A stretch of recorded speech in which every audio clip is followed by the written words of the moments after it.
بسم اللہ الرحمن الرحیم۔ السلام علیکم۔ امید ہے بچوں آپ سب خیریت سے ہوں گے۔ اللہ ہم سب کو اپنے حفظ و ایمان میں رکھے۔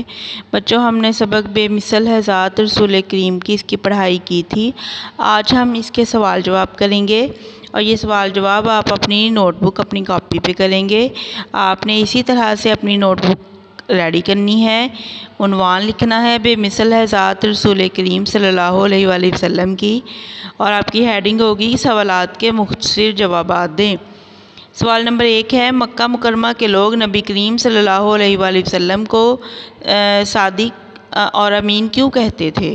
جواب، حضرت محمد صلی اللہ علیہ وآلہ وسلم کی سچائی اور ایمانداری کی وجہ سے لوگ آپ کو صادق اور امین کہتے تھے۔ سوال نمبر 2، نبی کریم نے کس چیز کو ایمان کی شرط قرار دیا ہے؟ جواب، آپ صلی اللہ علیہ وآلہ وسلم نے ایمانداری کو ایمان کی شرط قرار دیا ہے۔ سوال نمبر 3، اجنبی شخص نے اونٹ دیکھ کر مسافروں سے کیا پوچھا اور انہوں نے کیا جواب دیا؟ جواب، اجنبی شخص نے پوچھا کیا یہ اونٹ بیچو گے؟ مسافروں نے جواب دیا، اگر وہ انہیں اونٹ کے بدلے اتنی مقدار میں کھجوریں دیں۔ بچوں اونٹ کے بدلے آپ نے ایرو لگا کے میں نے نیچے لکھا ہوا ہے، تو آپ نے اسی میں ایڈجسٹ کرنا ہے کہ آپ کا جواب ایسے ہوگا کہ مسافروں نے جواب دیا اگر وہ انہیں اونٹ کے بدلے اتنی مقدار میں کھجوریں دیں۔